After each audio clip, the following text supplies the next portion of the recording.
කින් කරිස්සන්ති තාරකා කොහොම බුදුහාඳුරන්ගේ account එකට දාන්න අවශ්‍ය නැහැ. හොරොස්කෝප් කියලා කියන්නේ ටයිමින්, හෝරා කියන්නේ ටයිමින්, හොරාව. හරි කෝප් කියන්නේ සූමින්. ඔව්. අර ඇමරිකා හදාම බලන කට්ටියද අනාවිසාර කරනවා. ඉන්නවා. ගොඩක් ඉන්නවා. ඉන්නවා ගොඩක් ඉන්නවා. ඊට පස්සේ දැන් සයිකික් කාඩ් රීඩින් කරන අය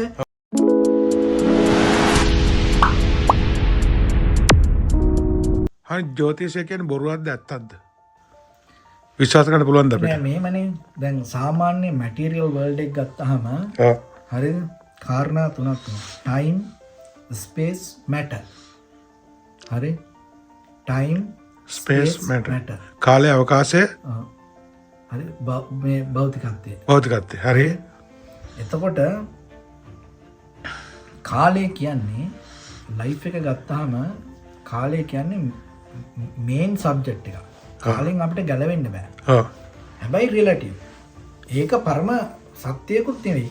ඒක සම්මතයේ තමයි සම්මතය තුල තියෙන කාලය කියන එක. හැබැයි සම්මත මේ කියන්නේ මේ සාමාන්‍ය ලෝකේ ඒක ඊටාම වැදගත් සාධකයක්.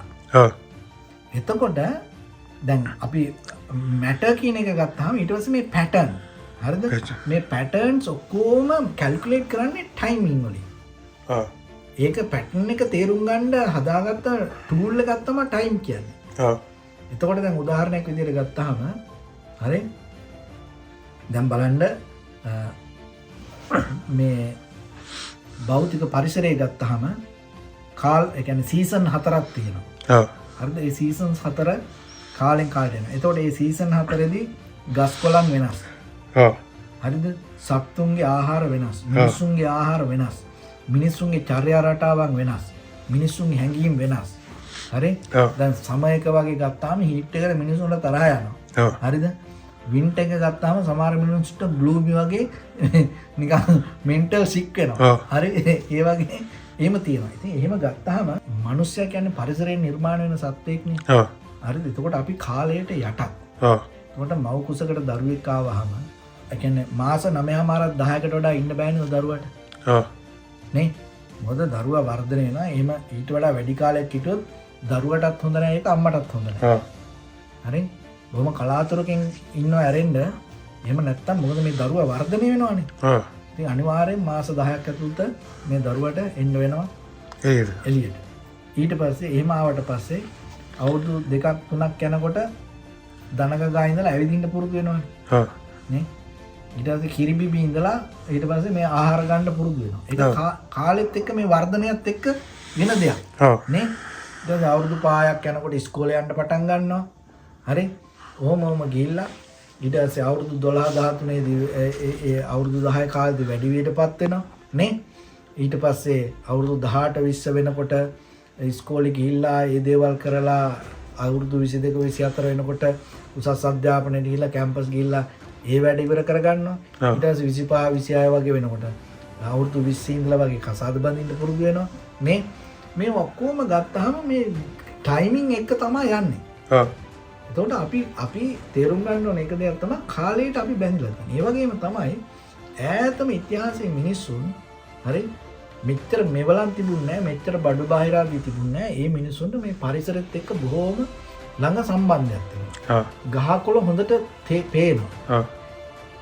තාරකා හොඳට පේනවා. දැන් අද මේ ලයිට් තියෙන සිටි වල තාරකා පේන්නේ නැහැනේ. තාරකා දකින්නේ නැහැ. නමුත් එදා කාලේ මිනිස්සුගේ নেভিගේෂන් සිස්ටම් එක තමයි තාරකා. මේ මුහුදු මාර්ගවල යන අය ඊට පස්සේ කාන්තාර හරහා ගිය අය හරි කැලේ ගියපු මිනිස්සු ඔක්කොම ගියේ මේ තාරකා දිහා බලාගෙන. ඊළඟට එදිනෙදා ජීවිතය ගත්තම මිනිස්සුන්ට මේ වගේ අද වගේ හැම ගෙදරකම බිත්තියේ ඔරලෝසුවයි අතේ ඔරලෝසුවයි ෆෝන් එකේ ඔරලෝසුවයි මේ වගේ හැමතැනම ඔය ටයිම් එක කැල්කියුලේට් කරගෙන ඔහොම ඉන්න තිබුණේ නැහනේ. මිනිස්සු මේ දවසේ ඉරහඳ තාරකාත් එක්ක තමයි මිනිසුන්ගේ ටයිමින් කියන එක බලාගත්තේ. එතකොට එයාලට මේ පරිසරය සම්බන්ධ පරිසරය ඒ කියන්නේ බොහෝම ළඟින් ඇසුරු කිරීම නිසාම මේ පරිසරයයි ජීවිතයයි කාලයයි අතර තියෙන බැඳීම මෙයාලට තේරුණා. හරි? දැන් අද අපිට වෙලා තියෙන්නේ අපි මේ හුඟක් භෞතික දේවල් එක්ක ඉන්න හින්දා ඇත්තටම මේ වගේ තියෙන සම්බන්ධය අපට පේන්නේ. ඉතින් එහෙම ගත්තාම දැන් ඔය ස්පැනිෂ් වලින් හොරොස්කෝප් කියලා කියන්නේ හොරස් කියන්නේ ටයිමින්, හෝරා කියන්නේ ටයිමින්, හොරාව. හරි කෝප් කියන්නේ සූමින්. ඒක ස්පැනිෂ් වර්ඩ් එකක්ද? ඔව්. නෑ. හරි සූම් කරනවා. හරි එතකොට ටයිම් සූම්. ටයිම් එක සූම් කරලා ගන්න එකට තමයි හොරොස්කෝප් කියන්නේ. නෑ. හරි ටෙලස්කෝප් කියන්නේ. ඔව්. මම ඒ වචනේ මං හිතුවේ ඉන්දියන් වචනයක් වගේ එකක් හරි කියලා. දැන් මේ ටයිම් එක සූම් කරලා ගත්තාම ඔයාලට තේරුම් ගන්න පුළුවන් මේකට යම්කිසි මේ ශරීරයේ බැඳීමක් තියෙනවා. දැන් උදාහරණයක් විදිහට. දැන් ඔයා මේ ඒ කියන්නේ ඔය හොඳ කියන්නේ ප්‍රොෆෙෂනල් රෙස්ටුරන්ට් එකකට ගියොත්. ඔව්. හරි. තවල් 11න් පස්සේ බ්‍රෙක්ෆාස්ට් එක දෙන්නේ. ඔව්. බ්‍රෙක්ෆාස්ට් එක දෙන්න. ඒ බ්‍රෙක්ෆාස්ට් එක මෙනු එකේ තියෙන දේවල් වෙනස්. ඔව්. ලන්ච් එක වෙනස්. ඔව්. දවල් 3න් පස්සේ ලන්ච් එක නැහැ නෑ. නේ. ඊට පස්සේ ඩිනර් එක 4න් පස්සේ ඒක 100ක් වෙනස්. වෙනස්. එතකොට කන කෑම જાති වෙනස්. එතකොට උදේට කන දේවල් දිරවන ඒවා වෙනස්. ඔව්. නේ අන්න බලන්න. එතකොට දැන් උදේට කන දේ අපි කියනවානේ දිරවනවා කියලා. එතකොට ඒ ඒ කියන්නේ හાર્ඩ් ෆුඩ් මොනවා හරි කන එක. දැන් අපි කියමු පළතුරු වගේ කනවා නම් උදේ 11න් ඉස්සෙල්ලා වගේ කන්න ඕනේ. ඔව්. හරි. රෑ වෙලා කාවොත් සුගර්. ඔව්. එතකොට දැන් නිකන් හිතන්න දැන් ඔයා කරන වැඩේ ඒක කාලයට සම්බන්ධ කරනකොට ඔයාට හොඳ ප්‍රතිඵල ගන්න පුළුවන්. කෙනෙක් උපදුනහම ඒ උපදින වෙලාවේ ඉරහඳ තාරකා මේවා තියෙන දිහා මොකද මිනිසුන්ට වෙලාව කියලා අල්ලගන්න තිබ්බේ ඕවා ඒ කාලේ. ඔව්. හරි. ඒවා දිහා බලලා යාලා බැලුවා මේ වෙලාවේ උපදින කෙනාගේ චරිතය මෙන්න මෙහෙම වෙන්න පුළුවන් කියලා සමහර අය යාවට ඕක ගැඹුරට අධ්‍යයනය කරපු අය ඔයා දැනගෙන ඉන්නවා. ඉතින් ඒ වගේ මේ ඇත්තටම ඔය හදාන් කියන ඒවා හරි නස්සස්ත්‍රය කියන ඒවා ඔය එක පැත්තකින් ගත්තාම ආයුර්වේදයේ මේක කොටසක්. ඔව්. හරිද? එතකොට ආයුර්වේදයේ ගත්තාම මිනිසුන්ගේ යහපත් සෞඛ්‍යයක් ශාරීරික මානසික සුවතාවය හදාගන්න තියෙන එක ක්‍රමයක් තමයි ආයුර්වේදෙ පෙන්නන්නේ. ඒ කියන්නේ සාර්ථක මිනිසෙක් වෙන්නේ කොහොමද කියන එක. එතකොට මේක උප්පත්තියේ ඉඳලා උපදින තැන ඉඳලා උපදින වෙලාව උපදින අවස්ථාවේ ඉඳලා යාලා කැල්කියුලේට් කරලා බලන්න දැන් මේ වෙලාවේ මෙහෙම කරාම මෙයාගේ ඉෆෙක්ට් එක කොහොමද එන්නේ. හරි. දැන් උදාහරණයක් විදිහට ගත්තාම සමහර ගස් ಜಾති තියෙනවා. හරි. පොය කිට්ටු කරලා හිටවන්න ඕනේ. නෑ. ඔව්. ඒ පොයක කිට්ටු කරලා හිටවුවාම ඒකේ දැන් මල් හැදෙන, ගෙඩි හැදෙන, ඒ වගේ දේවල් හැදෙන ප්‍රමාණය වෙනස්. හරි. සමහර ගස් ಜಾති දෙන උදේවරුේ හිටවන්න ඕනේ. ඔව්. රැට හිටවන්නේ නැහැ. සමහර අල ಜಾති තියෙනවා. හරි. රැට කන්නේ නැහැ. ඔව් මම දන්නවා. ඒ වගේ ගත්තාම මේ කාලයට අපි බැඳිලා තියෙනවා. ඔව්. දැන් ඕකේ මේකයි වෙලා තියෙන්නේ මල්ලි. දැන් ගාක් කලාට දැන් අපි දන්නවා ගාක් හිතනවා මේක හරිද මේක වැරදිද කියලා අපි එහෙමනේ ඔක හිතන්න බලන්නේ. ඔව්. හරි.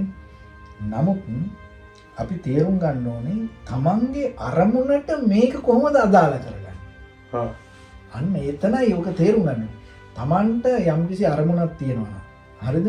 ඒ අරමුණට යන්න කොහොමද කාලය භාවිතා කරගන්නේ උපයෝගී කරගන්න කියන එකයි තේරුම් ගන්න ඕනේ. එහෙම නැතුව දැන් අපි කියමු උප්පත්තියේ ඉඳලා මෙයා ඉපදෙලා තියෙන්නේ මේ වෙලාවට ඒකින්ද මෙහෙමයි කරන්න ඕනේ කියලා ඒ මතම යැපෙන්න ගියොත් අමාරු වෙටෙනවා. ඒකෙදි මොන දෙයකට එහෙමනේ. නස්සස්ත්‍රේට විතරක් නෙවෙයි. ඔව්. හැම දෙයකම යම්කිසි කෙනෙක් ඒ මතම යැපෙන්න ගියොත් අමාරු වෙටෙනවා. නේ? මිනිස්සු විදිහට අපිට තියෙන්නේ මනසනේ, සිත. එතකොට ඒක තමයි අපිට තියෙන හොඳම ශක්තිමත්ම දේ. අනිත් දේවල් වල වැදගත්කමක් තිබුණාට සිත දියුණු කර ගැනීම තුළින් ඔය අනිත් දේවල් වලට තියෙන සම්බන්ධය අඩු කරගන්න පුළුවන්. අනිත් එක මෙහෙම එකක් තියෙනවා. දැන් මේ හැම දෙයක් යටම කර්මය කියලා එකක් තියෙනවානේ. ඔව්. සියල්ල සිද්ධ වෙන්නේ කර්මයෙන් නොවුනාට ජීවිතේ එක සාධකයක් තමයි කර්මය කියන්නේ. ඒ කියන්නේ පුරුදු. ඒකට පුරුදු කියන්නේ repetitions. repetition පුරුදු කාලයට සම්බන්ධයි. ඔව්.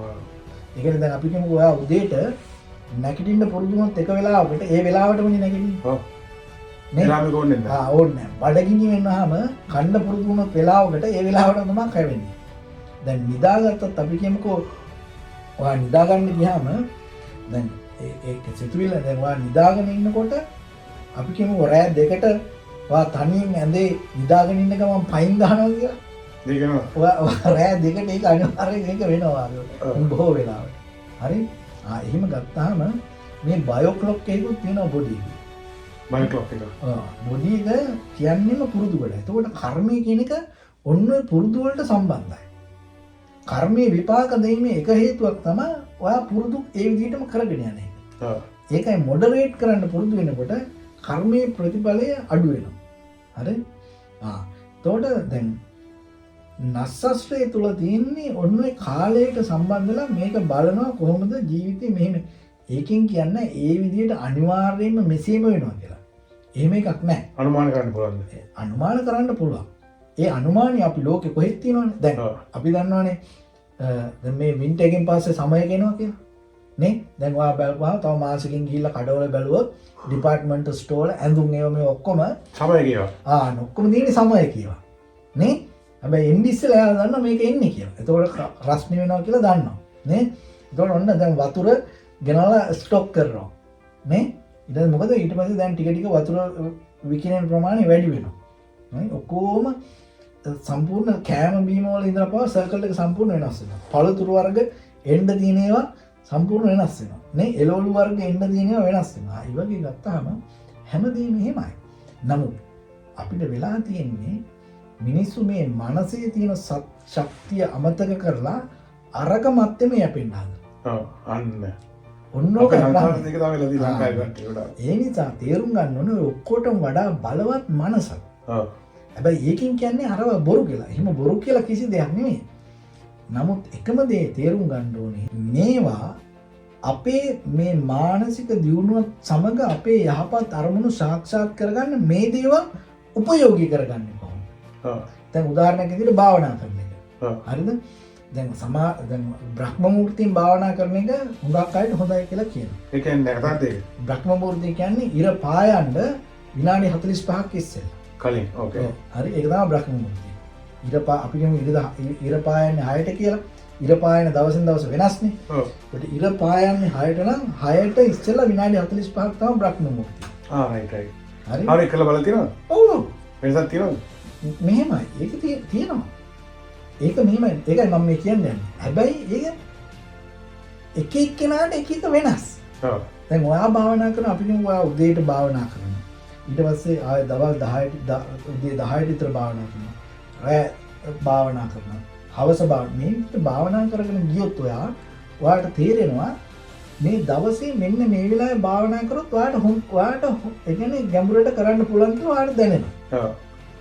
ඒක ඔයා ප්‍රැක්ටිස් කරන්න. ඒ වෙලාව. දැන් අපි කොහොමද ජිම් එකේ යනවා කියලා. දැන් සමහර අය ඉන්නවා මෝර්නින් වර්ක්අවුට් එක තමයි යාට කරන්න පුළුවන්. හරි? ඒ සමහර අය ඉන්නවා මෝර්නින් වර්ක්අවුට් එකක් කරන්න බෑ යාට. එයාට දවල් 10 11ට තමයි ජිම් එකට යන්නේ. මට රැට. හරිද? සමහර අය ඉන්නවා රෑ. මම. දැන් සමහර අය ඉන්නවා කියන්නේ දැන් එකට විතර රෑ ගිහින් බලද්දි 24 වගේ පාන්දර එයා ඉන්නේ ඒ වෙලාවට ඉන්නේ. මේ වැඩට යන හින්දා නෙමෙයි. ඒ වෙලාව තමයි යාට ඒක කරන්න පුළුවන්. ඒ වගේ එක එක්කෙනාගේ මේ බයෝ ක්ලොක් එක වැඩ කරන විදි වෙනස්. එතකොට ඔයා තේරුම් ගන්න ඕනේ ඔයාගේ අර 6 ලෙවල් එකට යන්න මෙන්න මේ වෙලාවේ ඔයා මේ ප්‍රැක්ටිස් කරනවා නම් ඒක ඔයාලට හොඳයි. ඔයා ඒක හරියට කනෙක්ට් කරගන්න. එහෙම මේවා කරලා හැම වෙලෙම සතිය කියන එක දියුණු කරගන්න පුරුදු වෙන්න ඕනේ. එහෙම දියුණු කරගෙන යනකොට යම් තැනකදී ඔයාගේ සතිය හරියටම හොඳට වැඩ කරන්න ගත්තට පස්සේ ඔයාට පුළුවන් වෙනවා මයින්ඩ් එක ඒ කියන්නේ දැන් අපි මේ පුරුදු වලින් මේක හදාගෙන තියෙන්නේ. මයින්ඩ් එක මෙන්න මේ පුරුදු වලින් ගලව ගන්න. හැබැයි ඉස්සෙල්ලා ඒක හරි පැත්තට අරගෙන ඉන්න ඕනේ. මයින්ඩ් එක මේ පුරුදු වලින් ගලවලා ගත්තට පස්සේ හරිද? ඔයාට පුළුවන් මේ රියැලිටි එක බෙන්ඩ් කරන්න, වෙනස් කරන්න පුළුවන්. ඒ කියන්නේ මොකක්ද දන්නවද? ඔයාගේ මයින්ඩ් එකේ කිසිම ප්ලෑන් එකක් නැහැ. ඔයා ඉන්නේ එම්ටි. ස්ට්‍රක්චර් එකක් නැහැ. එන ඕන දෙයට ඒ අවස්ථාවට අනුව තමයි ඔයා වැඩ කරන්නේ.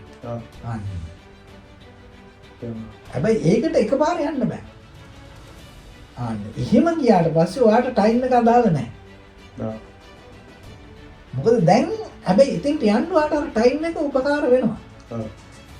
හරි මේකින් අවසාන අතෙන්ට යනකම් මේක අවශ්‍යයි. හැබැයි එතෙන්ට ගියාට පස්සේ වාගේ මයින්ඩ් එක සම්පූර්ණ හොඳ තත්ත්වයට ආවට පස්සේ ක්ලියර් වුණාට පස්සේ ස්ට්‍රෝං වුණාට පස්සේ වාට පුළුවන් ඕන වෙලාවක වාට ඒ දේ කරන්න. වා ටයිම් එකට බැඳිලා නැහැ. ස්පේස් මැටර් කියන එකට ඒවා කොතන හිටියත් කොයි තත්ත්වෙ හිටියත් වාට ඒක කරන්න ඕන. මයින්ඩ් මොකද මයින්ඩ් එක ටයිම් ස්පේස් මැටර් වලින් නිදහස්. ඔව්. එතකොට හදාන් 12ත් මේ මාගේ ලග්න 12ත් එක තියෙන මැච් එක. ඒ ලග්න 12 කියන්නේ මේ කියන්නේ ඔකට කියන්නේ හවුස් කියලා කියන්නේ. හවුස්. ඔකේ හරි කියන්නේ මේක මුළු අහසම කැල්කියුලේට් කරලානේ ගත්තේ තාරකා. හරිද? එතකොට මේවා ග්‍රහය විදිහට අරගෙන මේ ටයිම් එක තමයි කැල්කියුලේට් කරන්නේ. ඔව්. මොකද ඇත්තටම එයාලට වෙන දෙයක් තිබුණේ නැහැ. ඔව්. ඉතින් ඒ තිබ්බ දේෙන් තමයි සංකේතික හදාගත්තේ ඒවා. ඉතින් අදටත් ඒක සම්ප්‍රදායක් විදිහට එනවා. ඉතින් නමුත් ඊට වඩා ඇත්තටම අද මොනවද? අද ඉතින් මොනවද කම්පියුටරේ ගහලා වෙලාව බලලා මේක අද ඒක ප්‍රෝග්‍රෑම් එකක හුඟක් වෙලාට කරන්නේ. ඉස්සර එහෙම නෙවෙයි. ඒක ගැඹුරු අධ්‍යයනයක්. හරි? අධ්‍යයනය කරලා අනිත් එක මෙහෙමයි. මේ අධ්‍යයනයත් එක්ක ඒකේ යාළගේ අද හුඟක් අයට ගිලිහිච්ච එක පැත්ත තමයි මේක අධ්‍යාත්මිකවත් පුරුදු කරන්න ඕන දෙයක්. ඉන්සයිඩ් නේ. ඔව් ඉන්සයිඩ්. ඒ කියන්නේ මයින්ඩ් එක සෑහෙන ඒකටම යොමු කරන්න. ඔව්. ඒකට යොමු කරන්න නිකන් අර සයිකික් වගේ. ඔව්. ඒක ඉන්ටර්නල් එයාගේ ඊට පස්සේ මනසට අහු වෙන්න පටන් ගන්නවා මේකේ මොකද්ද වෙන්නේ කියලා. ඔව් මොකද්ද මේකෙන් වෙන්නේ. අද ඇත්තටම මේ ප්‍රැක්ටිස් එක හරි අඩුයි. අද මේක මේ හුඟක් වෙලාවට හුඟක් අය කරන්නේ ජීවනෝපායක් විදිහට කරනවා. ඔව්. හරිද? සමහර අය නිකන් ඔහේ අනිත් අය කරන හින්දා මේක කරනවා. ඇත්තටම බොහොම සුළු පිරිසක් තමයි ඉන්නේ මේක රියල් ආර්ට් එකක් විදිහට ස්ටඩි කරලා ඒක ඒ කියන්නේ ඒක අධ්‍යයනය කිරීම සඳහා කරන අය. ඔව්. ඉතින් එහෙම කෙනෙක් හොයාගෙන එයාත් එක්ක කතා කරලා බැලුවොත් සමහරලාට ඉතින් ඒක වෙනවා. හැබැයි ඉතින් එයා එහෙම මේ ප්‍රසිද්ධිය ඔය මේ පොලිමේ තියාගෙන අනාම් බල වෙලා ලියලේ එහෙම දෙන කෙනෙක් නෙවෙයි වෙන්න පුළුවන්. හැබැයි ඉතින් එයාලත් ඕනේ නේද සමාජයේ ඉතින් ඒක. මොකද දැන් හැම තැනකම ගත්තාම දැන් උදාහරණයක් විදිහට මෙහෙ වුණා. දැන් ඔය විශේෂයෙන් ඔය අපි දන්න ඔය SpaceX හරි ෂටල් ඔය යවන හරි ඔය රොකට් යවන ඔවා ඔක්කොම ගත්තාම ඔවා මේ නිකන් ආවට කියන්නේ ඒව කරන වෙලාවල් තියෙනවා. නෑ. ඒව කරන්නේ කැල්කියුලේට් කරලා ඔක්කොම වෙද එක කොහොමද හරිද හුලං කොහොමද මේ ඔක්කොම කැල්කියුලේට් කරලා මේ වෙලාවට තමයි මේක කරන්න ඕනේ කියලා එහෙම කැල්කියුලේට් කරලා තමයි කරන්නේ. ඔව්. අර ඇමරිකාවේ හදාම බලන කට්ටිය අනාවිසාර කරනවා. ඉන්නවා. ගොඩක් ඉන්නවා. ගොඩක් ඉන්නවා. ඊට පස්සේ දැන් සයිකික් කාඩ් රීඩින් කරන අය. ඔව්. හරි එක ආපෝ ඒ කියන්නේ අපි නොදන්නා ක්‍රම වලින් කරන ඇති. ඔව් බ්ලැක් මැජිකුත් මේ තියෙනවා නේ. තියෙනවා. අර මොහොනියන් කරන්නේ මිනිස්සුන්ගේ ඔක මානසික ස්වභාවයන් ඔවා. ලෝකෙ කොහෙ හිටියත් නේ. ඔව් ඔවා ලෝකෙ කොහෙද ඉතින් ඒවා නරකයි කියලා එහෙම අයින් කරන්නත් බෑ. ඒවා බුදුහාමුදුරුවෝ කියලා තියෙනවා මොකද්ද තාරකා සම්බන්ධ කියලා ගාතාවක් තියෙනවා. කිං කරිස්සන්ති තාරකා. දැන් මෙහෙමයි ඕකේ හේතුව. ඔය කොහොම බුදුහාමුදුරන්ගේ account එකට දාන්න අවශ්‍ය නැහැ. ඔව්. බුදුහාමුදුරුවෝ දේශනා කරපු කාරණයක් තියෙනවා. ඔව්. මොකක්ද දන්නවද? කියන්නේ යම් කිසි කෙනෙක් පරම සත්‍යය කුමක්ද කියලා හොයනවා නම් හරිද? ඔව්. දුකින් නිමිදීමේ මාර්ගය හොයනවා නම් හරි? ඔව්. මේ සසර ගමන කෙලවර කරගන්න ඕනේ කියලා යම් කෙනෙක් හොයනවා නම් ඔව්. එයාට ඔය කිසි දෙයකින් වැඩක් නැහැ. ඔව්. end of the day. ඒකයි. That's it. Now, Thamu.